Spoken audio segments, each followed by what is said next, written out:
Shalom, Bapak Ibu Saudara yang dikasihi dan diberkati Tuhan. Kembali kita berjumpa dalam renungan malam pada saat ini. Bagian firman Tuhan yang akan kita renungkan dari Yeremia pasal 22 ayat 20 sampai dengan 30. Yeremia 22 ayat 20 sampai dengan 30. Dan saya akan membacakan ayat 29 dan 30. Firman Tuhan dikatakan demikian. Hai negeri-negeri, dengarlah firman Tuhan. Beginilah firman Tuhan.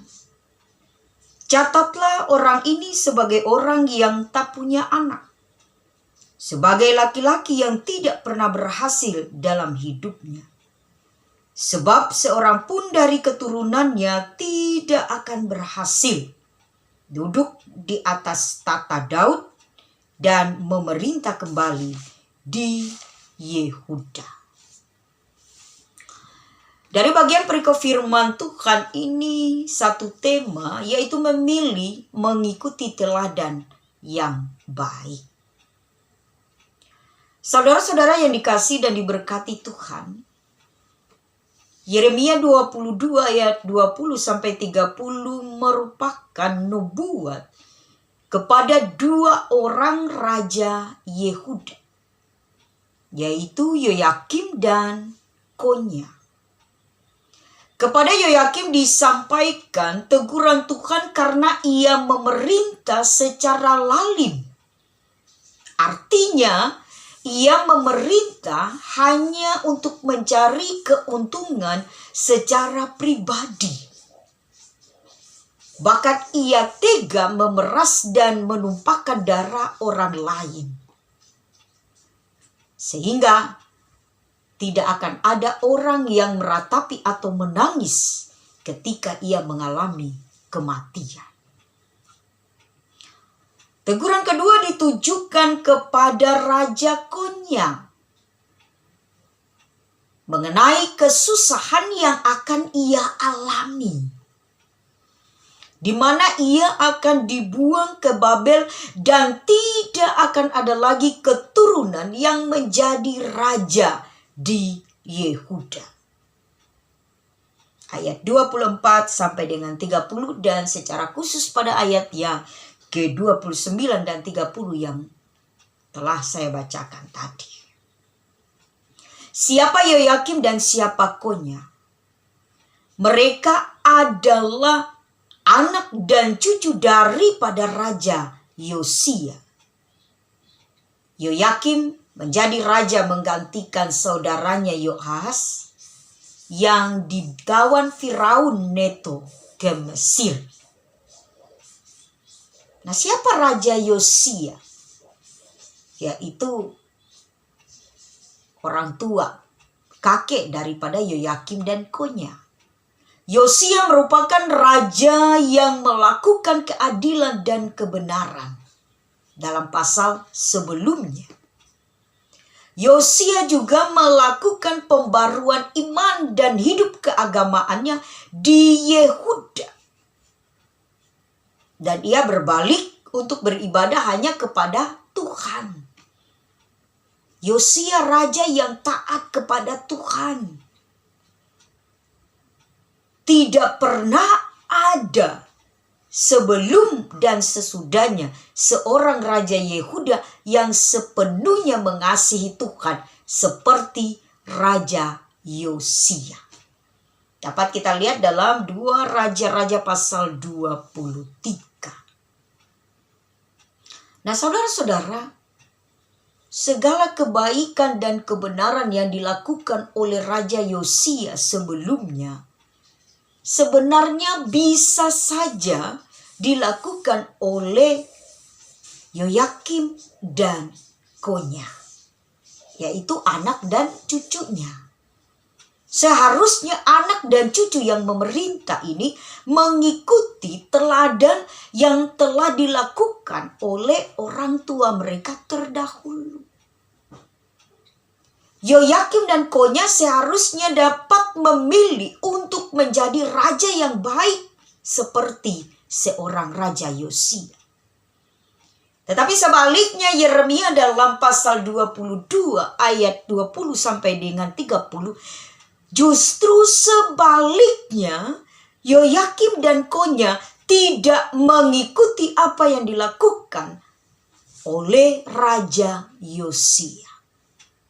Jika Raja Yosia melakukan pembaruan iman menjadi raja yang taat dan takut akan Allah, justru Yoyakim dan Konya menjadi raja yang lalim.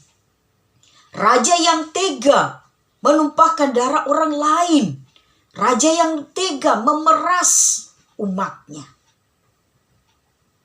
Yang tidak memiliki kepedulian dan kasih dalam hidupnya. Yoyakim ataupun Konya memilih untuk mengabaikan teladan dari Raja Yosia. Yoyakim dan Konya memilih memerintah menurut pandangan dan kehendak hati mereka. Memilih untuk menjadi raja yang mengikuti keinginan di dalam diri mereka sendiri. Dan itulah yang membuat mereka pada akhirnya jatuh ke dalam penderitaan dan kejahatan. Saudara-saudara pernah mendengar, bahkan mungkin ini sering kita dengar, pepatah yang mengatakan buah jatuh tidak jauh dari pohonnya. Tetapi di dalam hidup beriman orang percaya, sering kita jumpai hal itu tidak terjadi demikian. Memiliki orang tua yang baik dan berhasil. Itulah orang tua dari Raja Yoyakim, yaitu Raja Yosia. Tetapi tidak menjamin kan anaknya Raja Yoyakim melakukan hal yang baik sebagai raja. Berbeda. Tidak. Tapi juga ada orang tua yang lalim, orang tua yang gagal. Justru anak-anaknya dapat berhasil. Jadi mungkin dalam hidup kita manusia, buah itu jatuh tidak jauh dari pohonnya. Tetapi dalam hidup orang beriman, itu tidak menjamin terjadi hal demikian. Sudah dibuktikan melalui pemberitaan Yeremia pada saat ini. Bagaimana Raja Yosia yang begitu setia, taat, takut akan Allah. Bahkan dikatakan tidak ada raja sebelum dan sesudahnya yang baik seperti Yosia, yang mengasihi Tuhan seperti Yosia. Tetapi anaknya Yoyakim, cucunya Konya, justru menjadi raja yang jahat. Justru menjadi raja yang tidak takut akan Tuhan. Pada akhirnya terjadilah pembuangan ke Babel. Nah, saudara-saudara, apa yang dikatakan dalam bagian ini? Bahwa kita, saudara dan saya, itu bertanggung jawab atas diri kita masing-masing secara iman. Kita mempertanggungjawabkan segala tindakan, tingkah laku kita di hadapan Allah. Kejahatan kita tidak akan ditanggung oleh orang tua. Tetapi kita masing-masing di dalam iman mempertanggungjawabkan segala perbuatan kita. Bandingkan Yeremia pasal 31 ayat 29 sampai 30 dan Yehezkiel 18 ayat 1 sampai 32. Nah, dalam kehidupan ini saudara dan saya ada banyak sekali teladan yang dapat kita lihat. Tidak hanya dari orang tua kita, tidak hanya dari saudara kita, tetapi juga dari orang lain, dari sahabat kita, dari rekan-rekan sekerja kita, bahkan juga dari anak-anak. Jangan kita katakan, oh itu anak-anak. Tetapi jika teladannya menunjukkan hal yang baik, menunjukkan hal yang takut akan Tuhan, kenapa ia tidak bisa menjadi teladan? Tetapi apakah kita sebagai orang dewasa, orang tua, ketika kita melakukan hal yang tidak benar, hal yang tidak baik, apakah kita dapat dikatakan memberi teladan? Tidak juga. Justru jika demikian kita menunjukkan teladan yang tidak baik.